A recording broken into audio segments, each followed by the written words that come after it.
Ang saya. Isang barangay na labada, puro mancha pa. Goodbye, pahinga. Mommy, isang laba lang yan sa Pride Bar Blue. May powerful stain-away enzymes na malupit sa dumit mancha. At di masakit sa kamay. Isang laba lang yan. Hello, pahinga. Hello, Pride Bar Blue. ACS. Tanggaling-galing mo Smart dishwashing paste ko Pritong ulam na masebo Plato ng kaldero Tanggaling for everyday. Ganyan pag smart ang dishwashing paste. May double tanggaling formula. Tanggal ang sebo, tanggal ang bakterya. Pahit para walang pahit. Linis fantastic sa metal at plastic. Number one ko to. Tanggaling-galing mo Smart dishwashing paste. ACS. May nagbago. May arte. May budget. Akala nyo lang yon. So solid. White rose papaya. Wow, white rose.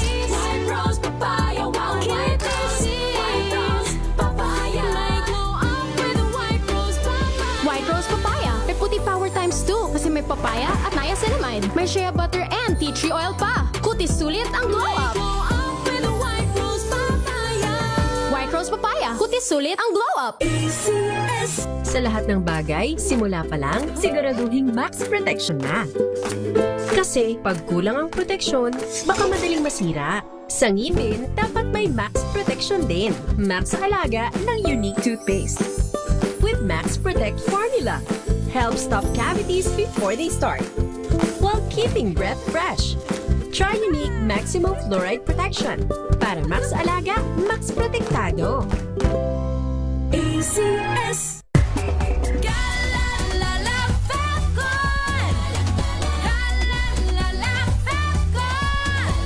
Ang bango ng sampayan. Tara na magsayawan. Calafabcon, amoy nakaka-joyful!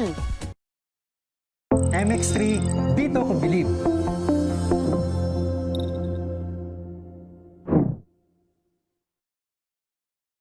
Mahalagang paalala, ang MX3 capsule ay hindi gamot at hindi dapat gamiting panggamot sa anumang uri ng sakit.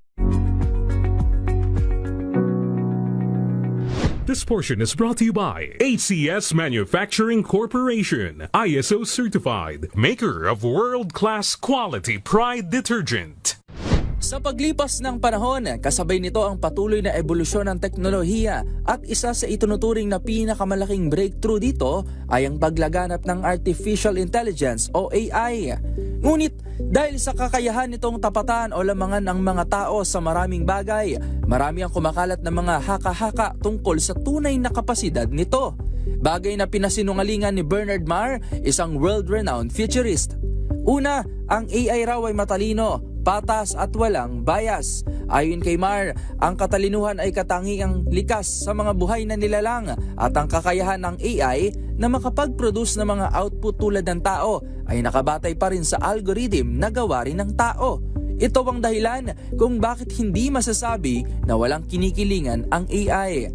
Halimbawa na lang sa Amerika, gumagamit sila ng AI para makatulong sa pag-predict ng pattern ng mga krimen, maging sa pagbuo ng mga hatol. Sa katunayan, lumalabas sa pagsusuri ng New York-based journalism entity na ProPublica na mas may pagkiling ang AI sa white people kumpara sa Afro-American population. Dagdag pa nito, nakaspecialize rin ang trabaho ng machines at malayo pa sa realidad na magkaroon ito ng kakayahan na kopyahin ang natural instincts ng isang tao o kung tawagin nila ay General AI. Pangalawa, ang AI raw ay magte-take over daw sa mundo. Tulad ng maraming bagay sa mundo, nilinaw ni Marr na walang nakakaalam kung saan patungo ang AI sa mga susunod na mga taon.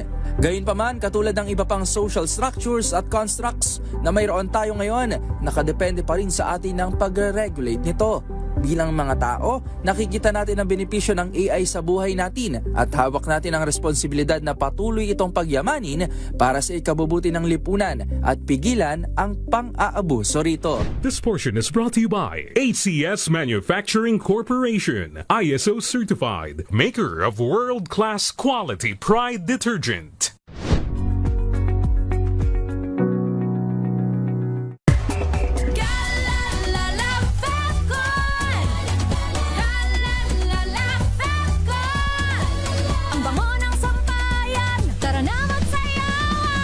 Sabton, amoy nakaka-joyful!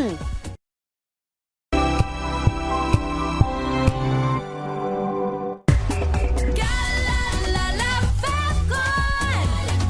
Galalala Falcon! Ang bango ng sambayan, tara na magsayawan! Kalafabton, amoy nakaka-joyful! Pasabog na mga expose. DZRH. Boom! Balita! Boom! Ang Balita! 13th PMAP Makatao Awards for Media Excellence Best AM Radio News Program. Kasama sina Kyle Bulyas at Yuel Reyes. DZRH. Boom! Balita! Boom! Balita! Kala natin magtutuloy-tuloy na yung oil price rollback. Ang ganda ng forecast natin eh.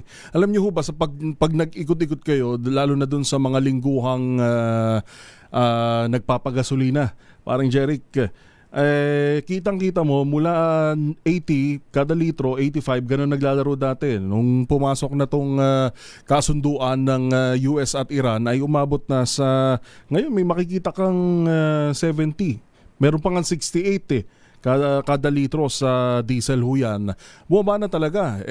Kaya lang, itong panibagong development ho sa Iran, may inatake ho. Antabayanan nyo yung balita natin dyan mamaya. May inatake yung US military na targeted na mga infrastructure sa Iran. Kaya ngayon, hindi alam kung ano magiging galaw ng petrolyo natin sa susunod ho na linggo. And not until maitakda ng Department of Energy kung magkano talaga yung magiging galaw sa araw ng Lunes. Kaya yan yung inaantabayanan natin. Pero so far, ngayong araw ng Sabado ay may possible na rollback.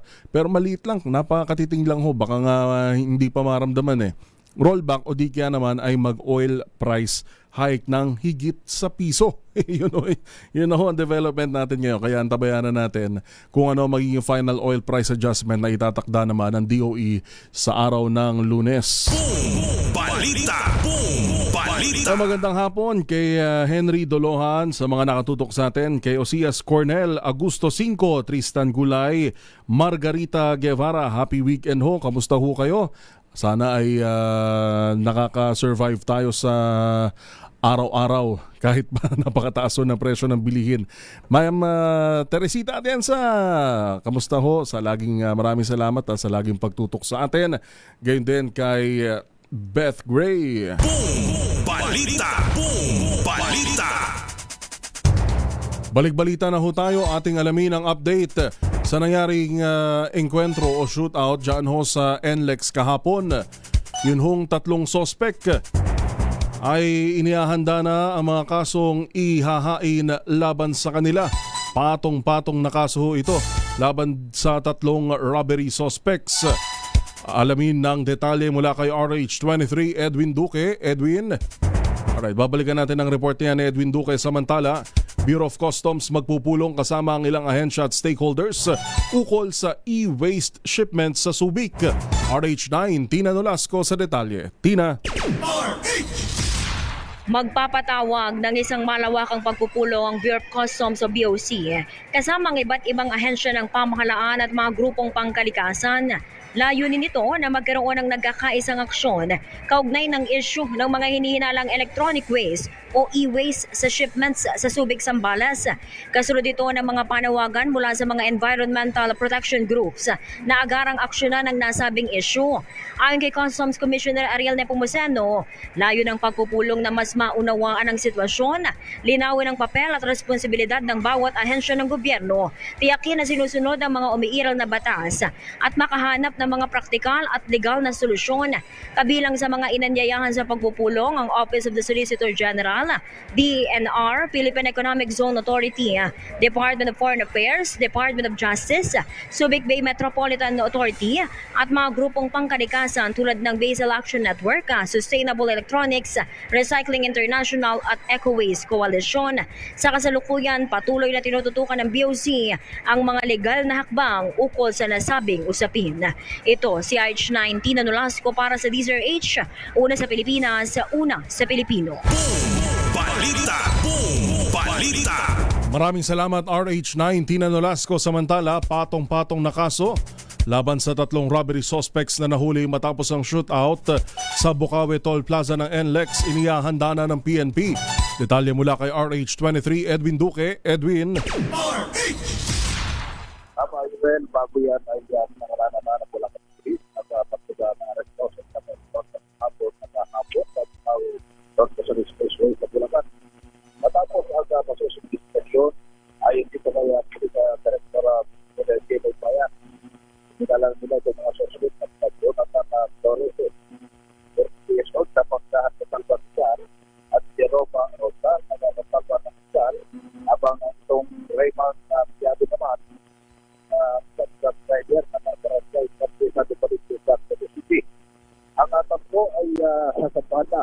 Edwin, pihit konti na puputol-putol ka. Go ahead. Well, itong tatlo yun, itong tatlo ay sasampahan na ng kaso na suspended order. Direct assault, Republic Act 10591 o illegal possession of firearms. RA 9516 ito naman yung illegal possession of explosive. Dahil sinagawang possessory ng isokong kasi nakuha sa sakyan IS Gray ban may plate number NBO 4042 kung saan ay dalawang granada at dalawang baril o 3 granada, dalawang baril, isang flashbang na kabilang na itong at pinapitaw ng marijuana at nakuha sa loob ng banda. Unang sinabi ko gabi ni Regional Director General Jessa Montes na ang tatlo ay sangkot sa serye ng Bausaba at Matulog sa Region 4A kung saan ay malikap-lipat at lugar. Isa na rito ang Region 3.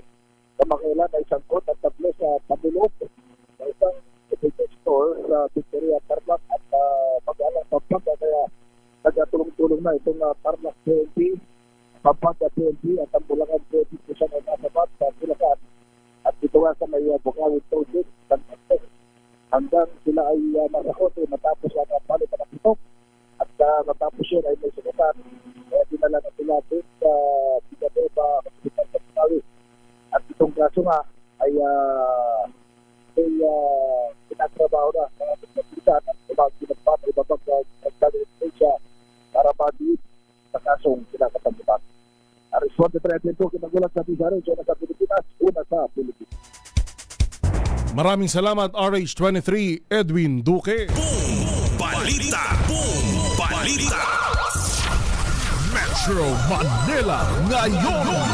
Samantala, alamin natin ang sitwasyon sa Kalakhang, Maynila. San ba banda traffic? Lalo ngayon sa Quezon City, merong love laban. Yung Pride March dyan ho sa loob yata ng UP o University of the Philippines. Alamin natin ang sitwasyon sa mga kalsada sa Metro Manila mula kay Sir Joel Wahe ng MMDA Metro Bay. Sir Joel, magandang hapon po. Magandang hapon din sa inyo at sa lahat po ng mga nakikinig sa DZRH. Yung huling kalagayan ng trapiko natin ngayon, lalo na sa may EDSA, yung southbound lane ng EDSA, dyan sa may Kaingin, nagsimula na pong bumagal yan. Nakakaranas ngayon dyan ng katamtaman hanggang sa mabagal na usad, patungo ng U-turn slot ng Bansalangin.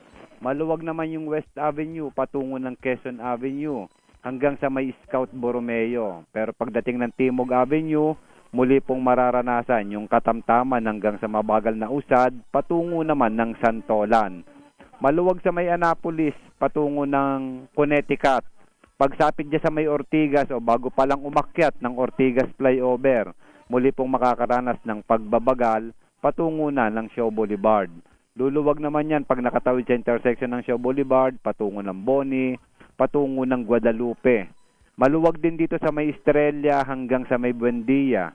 Sa may Ayala Avenue naman, katamtaman lang yung usad nito, patungo naman ng Pasay Road. Maluwag yung Magallanes, patungo ng Evangelista, Cabrera hanggang sa may Taft Avenue. Tuloy-tuloy na rin yung kaluwagan niyan, yung mga tutungo po ng Roas Boulevard at ng Diosdado Macapagal Boulevard.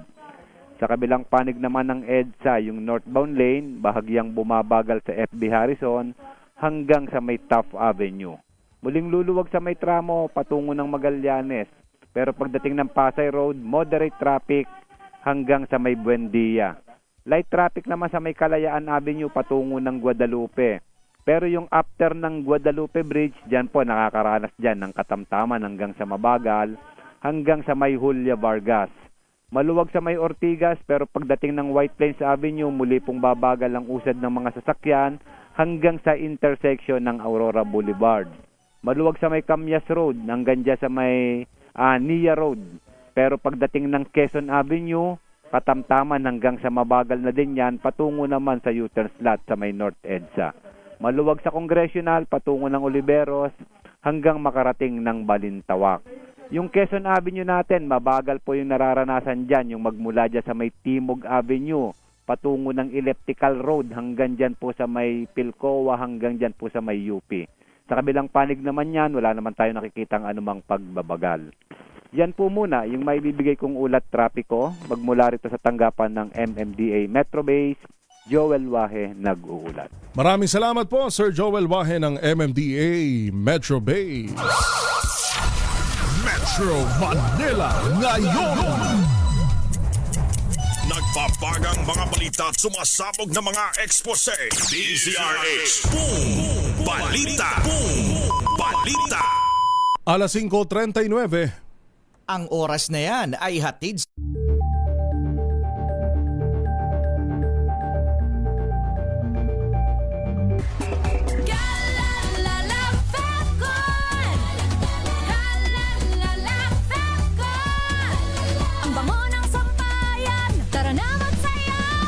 Fabcon, amoy nakaka-joyful.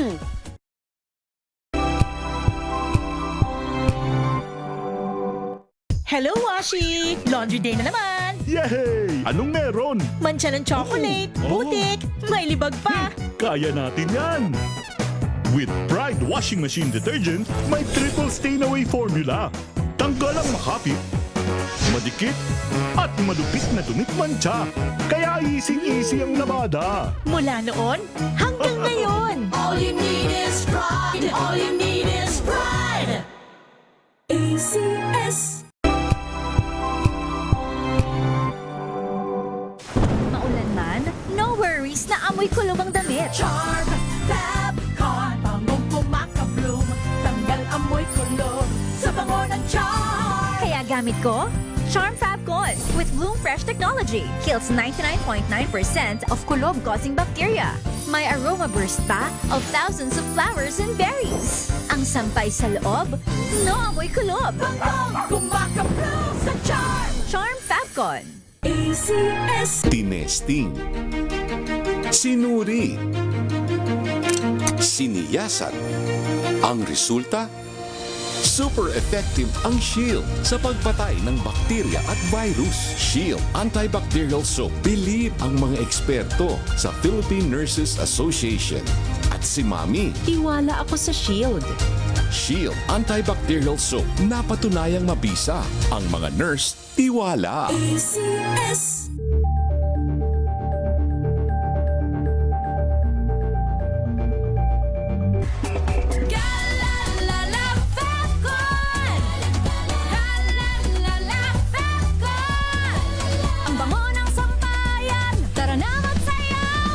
Fabcon, amoy nakaka-joyful.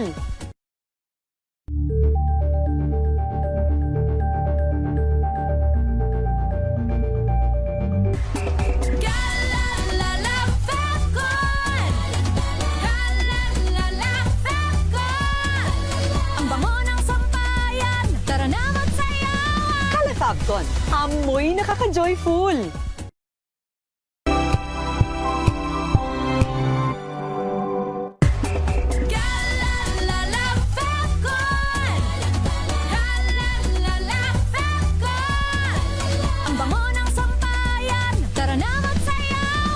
Fabcon, amoy nakaka-joyful.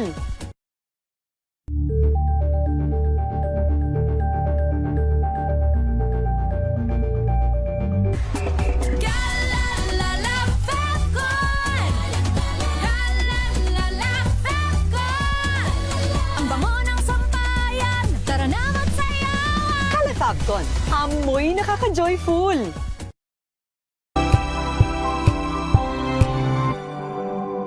Ito ay bunsod ng naitalang 17 individual na ang kanilang naaresto.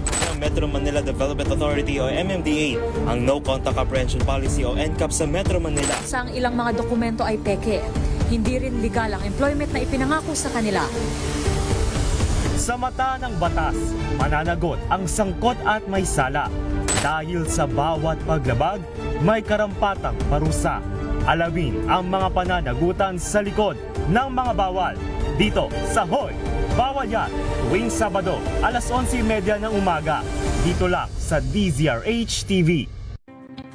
Luzon, Visayas at Mindanao. Isang oras na balita at talakayan ngayong araw hunang At ito linggo. ang programang Maynila, ito ang Pilipinas. Samahan po ninyo hanggang alas 9 ng umaga sa Isyong Pambayan. Desaldrico Fort. Naman si Edniel Paroso. Maraming salamat and of course sa mga sumama sa atin. Luzon, Visayas at Mindanao, programang Ang Galing Mo Daw. Isang kwento, iba't ibang anggulo. Muli ako po, si Art. Tumunog na ang gantingan para sa kalikasan. Ang nagkamit ng parangal bilang Best News Anchor ay walang iba kundi si Angelo Palmones ng Magandang Umaga Pilipinas, DZRH Radio 666 kHz. Tagang mga balita at sumasabog na mga ekspose. DZRH. Boom! Balita! Boom! Balita!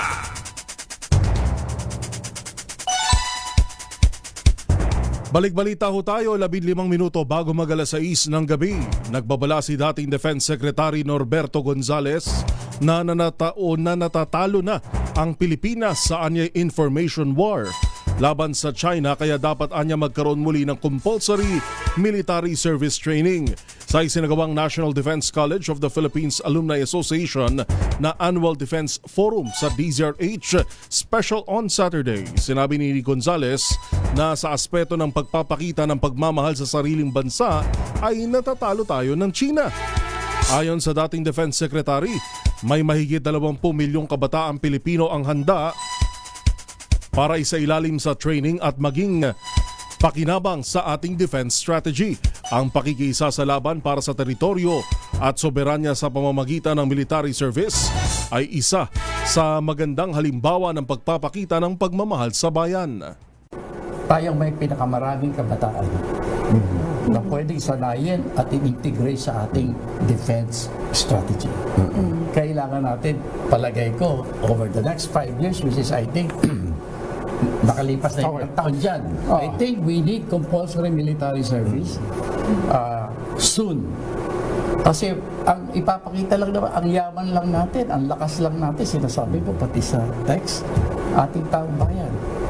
We are the highest number of young people in the world. We have more than 20 million young people that's ready for training. I think yun ang importante kasi yung action ng pagtitraining to me is the best illustration that we love our country when we join the fight. Balita! Boom! Balita! Iginit naman ng Armed Forces of the Philippines na marami sa mga Pilipino ang handang lumaban para sa West Philippine Sea. Ayon kay Army spokesperson Colonel Francel Padilla, mahigit sa 70% ng mga Pilipino ang may kamalayan sa mga nangyayari sa issue sa West Philippine Sea.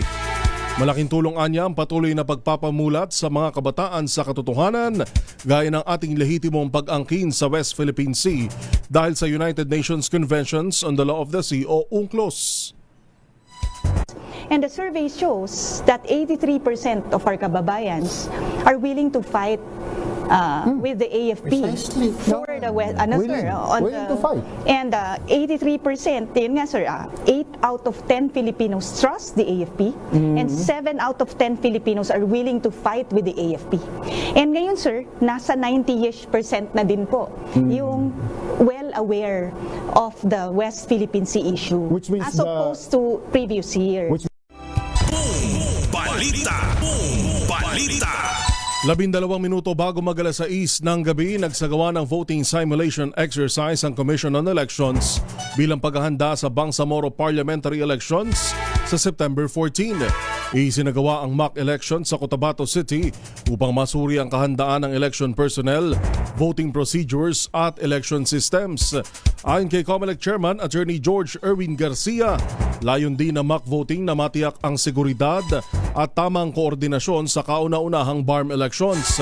Kabilang sa mga lugar na nagsagawa ng voting simulation ang Rebuken Elementary School, Katamlangan Elementary School, Cotabato City Institute at Cotabato City High School. Balita! Balita! Samantala, inilunsad ni Pangulong Ferdinand Marcos Jr. ang bagong digital platform kung saan maaaring matrack ng publiko ang government spending.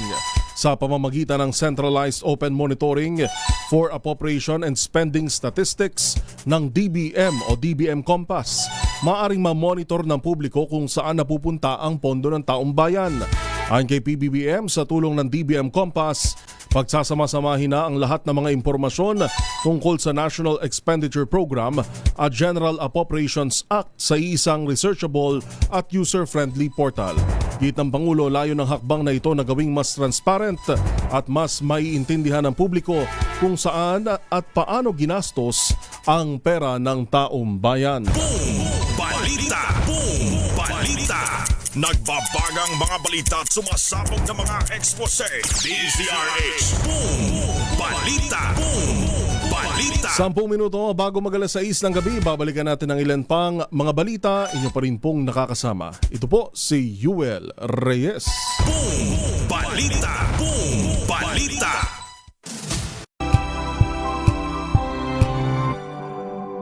Curious ka ba sa maraming bagay?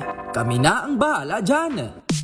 Aalamin, tutuklasin at bibigyang linaw namin ang mga katanungang bumabagabag sa inyong isipan. Sa programa kung saan ang bawat sagot ay galing lamang sa mga eksperto. Ang Expert's Opinion, tuwing linggo alas 3 ng hapon, dito lang sa DZRH TV. Check na mga health checkers. Ang mabuting balita ng ating Panginoon. Kasama pa rin ang ating mga eksperto. Ito po ang inyong balerina ng bayan, si Lisa Makuha Elizalde. Ito po ang Radyo Henyo sa DZRH. Una sa po ng isang magandang hapon. Kung good vibes ang hanap mo, dito ka na sa sigurado! Mula sa mga istoryang nagbibigay ng inspirasyon hanggang sa mga kwentong may dalang solusyon. Mga balitang pampagaan, pakiramdam at pampaganda ng araw. Hindi lang basta good news, kundi the better news. Mula Lunes hanggang Biyernes, 1:00 ng tanghali sa DZRH TV.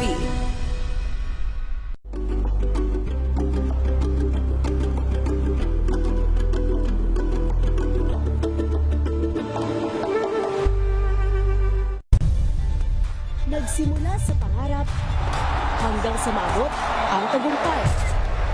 Iba't ibang kwento, iba't ibang mukha ng atletang Pilipino.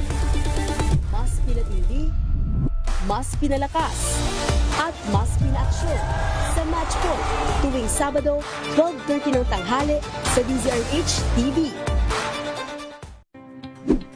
Check na raw mga health checkers. Pilipinas, Metro and Mega Manila, it's a midweek Wednesday. Malusog na gabi po, Luzon, Visayas, Mindanao.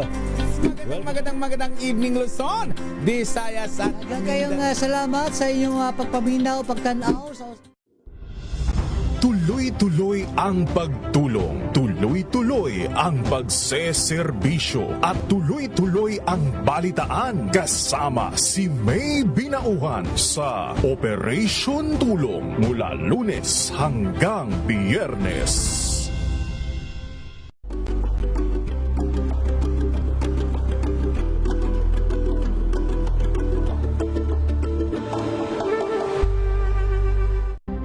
Maagang balitaan, maagang usapan sa mga issue at balita. Kasama si Kuya Angelo Palmones sa Magandang Umaga Pilipinas. Mula Lunes hanggang Biyernes.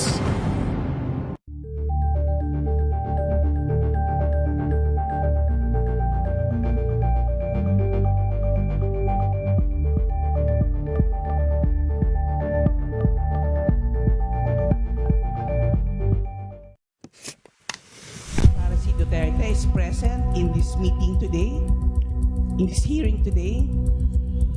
The respondent is not present. Let it be placed on record that COMSEC called again the Vice President, that is for the purpose of giving her the opportunity to present her evidence. The impeachment is a process that seeks to exact accountability. It can be political, it can also be an instrument where the majority can use that power to exact revenge. Gusto nyong palitan ang Senate President kasi gusto nyo tuloy-tuloy na yung impeachment. Actually, kinontradict niya yung sarili niya kasi nung na-elect siya na Senate President, sabi niya tuloy ang impeachment. Yung mga pro-ERAP noong impeachment trial sa Senado, they were punished during the next midterm election. So may ano yun naiisip din ng mga senador yun.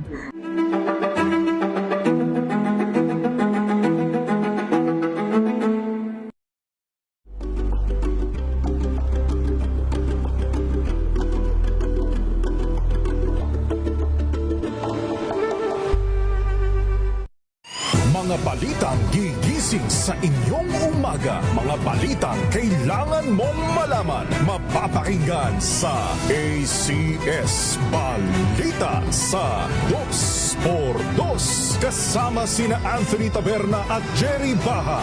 Lunes hanggang Biyernes.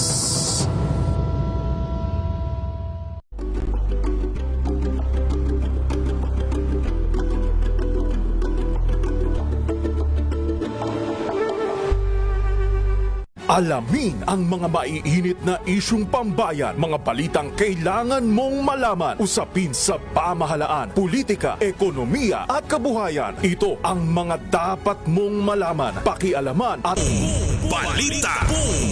Balita. By bukas pala may sasagawang white ribbon protest ang iba't ibang civil society groups kasama ang faith leaders at ilang mga concerned citizens bilang pagprotesta sa nagpapatuloy ho na korupsyon at panawagan para sa katotohanan, accountability at justice. Nagpahayag pala ang Partido Demokratiko Pilipino o PDP, partido ni dating Pangulong Rodrigo Duterte, na suportado nila ang White Ribbon Rally bukas. Kaya lang ang sabi ng bagong alyansang Makabayan o Grupong Bayan, you are not welcome here. Ganon. So, hindi pala welcome. Sabi ng Grupong Bayan, ang grupo ng PDP, nina Attorney Ferdy Topacio sa isasagawang White Ribbon protest bukas, ang reaksyon ho na yan ng Grupong Bayan na you are not welcome here ay sinagot ni Attorney Ferdy Topacio. At ang kanyang sinabi ay subukan niyang pigilan ang ibang mamamayan at baka ma-uppercut siya sa baba. Ganon? Narito ang mga sari-sari at mga halo-halong balita. Balitang showbiz, balitang sports, balitang pangkalusugan, balitang karumaldumal, balitang kahindik-hindik, at balitang nakakatuwa. Dito lamang sa ating mga chapsoy na balita. Mga chapsoy na balita. Ma-uppercut sa baba. Yun ang sinabi ni Attorney Ferdy Topacio. Pero yun daw ay figuratively speaking. Magbalitang foreign na nga lang tayo, nagpakawala ho ng airstrikes ang militar ng Estados Unidos sa mga target nito sa Iran. Ito'y matapos akusahan ni US President Donald Trump ang Iran ng paglabag sa kasunduan ng atakihin ang isang cargo ship sa Strait of Hormuz. Ayon sa US Central Command, tinamaan ito ang missile at drone storage facilities at coastal radar positions. Sa kabila nito, tiniyak ng US military na ipagpapatuloy ang pagbibigay ng safe passage sa mga commercial vessels na dadaan sa Strait of Hormuz. Chapsuy na balita. Chapsuy na balita. Sa ating balitang sports, patuloy ang pamamayagpag ng Pilipinas sa ginanap na 2026 Asia and Oceania Sambo Championships. Unang nakapasok sa finals ang Sambo Queen of Asia na si Sydney C. matapos pataubin ang pambato ng New Zealand na si Lily Huben sa 80 kg division ng Adult Sport Sambo Women. Finals bound na rin si Princess Omagal Cortez para naman sa Combat Sambo Women's 59 kg division. May tsansa rin makakuha ng gold si Jo Marie Torres matapos itong umabante sa finals sa 50 kg division. Makakatapat ng 3 pambato ng Pilipinas ang kupunan ng Kazakhstan para sa final round. Chapsuy na balita. Chapsuy na balita. Sa ating balitang showbiz, isang pangmalakasang throwback ang hatid ng reunion concert ng mga miyembro ng F4 na isang Taiwanese boy band mula sa hit TV drama series noong 2001 na Meteor Garden. Dumating na sa Pilipinas kahapon ang 3 sa F4 na sina Jerian, Vic Chu at Van Ness Wu. Makakasama nila ang lead vocalist ng Taiwanese rock band na Mayday na Ashin para sa F Forever First World Tour na gaganapin ho ngayon sa Philippine Arena sa Bulacan. Ayon sa Live Nation, tampok sa concert ang 4-point star stage para sa mas magandang view ng audience sa F4. Nakatakda namang i-perform ng F4 ang ilan sa kanilang mga iconic song, kabilang na ang Meteor Rain. Chapsuy na balita. Chapsuy na balita. At narito naman ang kakaibang balita ni Jackie Resho. Miss Jackie. Isang Ukrainian veteran ang hindi nawala ng pag-asa at patuloy na namuhay at nagtrabaho para sa kanyang pamilya matapos ang trahedya na nagdulot ng kanyang pagkabulag habang nasa serbisyo. Nang masabugan ng granada sa itaas ng kanyang ulo sa gitna ng bakbakan ng Russia laban sa Ukraine noong 2023, nawalan na ng paningin si Ivan Shostak, 37 years old, at nagkaroon pa ng traumatic brain injury. At bukod sa natamong mga sugat, iniwan din siya ng kanyang asawa. Pero hindi nagpatinag si Shostak na matapos ang higit kalahating taon ng recovery, tinulungan at dinala siya ng kapwa niyang sundalo sa isang lokal na rehabilitation center para sila'y maturuan kung paano mamuhay sa kabila ng pagiging bulag. At sa pamamagitan ng Pottery in the Dark project ng Sweden katuwang ang UN Development Program, natutong gumawa ng plato, baso at iba't ibang uri ng palayok si Shostak na kanya nang naging negosyo. Hindi lamang siya nagbebenta ng kanyang nagawang produkto, kundi tinuturuan niya rin ang kapwa niya Ukrainian veterans sa pagpapalayok upang makabangon muli sa buhay. Ang pagpupursige ni Shostak ay hindi lamang para sa kanyang sarili, kundi para rin maturuan ang kanyang 2 anak na huwag mawala ng pag-asa sa harap ng anumang pagsubok. At yan ang aking kakaibang balita. Ito si Jackie Resho ng DZRH, una sa Pilipinas, una sa Pilipino. Thank you, Miss Jackie Resho. Oy, pati raw pala si Wazele ay dumating na sa Pilipinas kanina. So, F4 na ang F4. Sabi ni Miss Beth Gray, yun. Chapsuy na balita. Chapsuy na balita. Nagbabagang mga balita at sumasabog na mga ekspose. DZRH. Boom! Balita! Boom! Balita! Balikan natin ang ating headlines. Pangulong Bongbong Marcos nanawagan ng sama-samang hakbang para sa mas mahigting na proteksyon sa mga kabataan. Supervised na paggamit ng social media ng mga batang edad 16 anyos pababa. Ipinanawagan.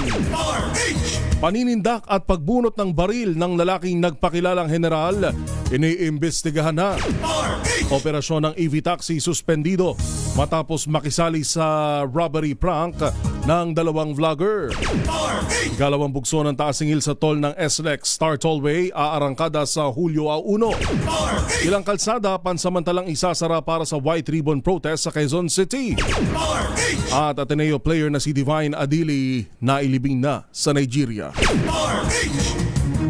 Yan ho ang kabuuan ng mga balitang itinampok sa DZRH Boom Balita ngayong araw ng Sabado, June 27, 2026. Maraming salamat sa ating mga nakasama sa DZRH News Center, DZRH Radio at DZRH TV Tech. Ito po si Yuel Reyes. Susunod na ang programang Spotlight with Sister L. Pilipinas ang oras, 3 minuto makalipas po ang alas 6 ng gabi.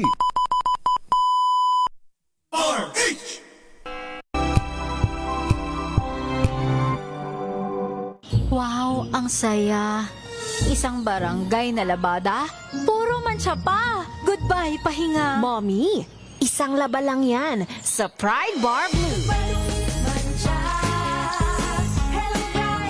May powerful stain-away enzymes na malupit sa dunit mancha. At di masakit sa kamay. Isang laba lang yan. Hello, pahinga. Hello, Pride Bar Blue. ACS. Tanggaling-galing mo Smart dishwashing paste ko Pritong ulam na masebo Plato o kaldero Tanggaling for everyday. Ganyan pag Smart ang dishwashing paste. May double tanggaling formula. Tanggal ang sebo, tanggal ang bakterya. Pahit para walang bahid. Linis fantastic sa metal at plastic. Number 1 ko to. Tanggaling-galing mo Smart dishwashing paste. ACS.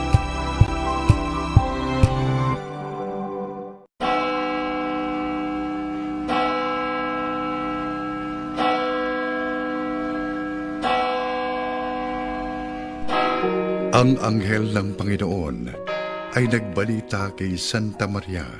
At siya ay naglihi, lalang ng Espiritu Santo. Aba, Ginoong Maria, napupuno ka ng grasya. Ang Panginoong Diyos ay sumasa iyo. Bukod kang pinagpala sa babaeng lahat, at pinagpala rin naman ang iyong anak na si Jesus. Santa Maria, Ina ng Diyos, ipanalangin mo kaming makasalanan, ngayon at kung kami mamamatay. Amen. Darito ang alipin ng Panginoon. Maganap nawa sa akin, ayon sa wika mo. At ang Verbo ay nagkatawang tao. At nakipamayan sa atin. Ipanalangin mo kami, o Santang Ina ng Diyos. Nang kami maging dapat na makinabang sa mga pangako ni Jesucristong Panginoon. Manalangin tayo. Panginoon aming Diyos, kasihan mo nawa ang aming mga kaluluwa ng iyong mahal na grasya at yayamang dahilan sa pamamalita ng anghel ay nakilala namin ang pagkakatawang tao ni Jesucristong anak mo, pakundangan sa mahal niyang pagpapakasakit at pagkamatay sa krus, ay papakinabangin mo kami sa kanyang pagkabuhay na maguli sa kaluwalhatian sa langit, alang-alang kay Jesucristo ring Panginoon namin. Amen. Luwalhati sa Ama, at sa Anak, at sa Espiritu Santo.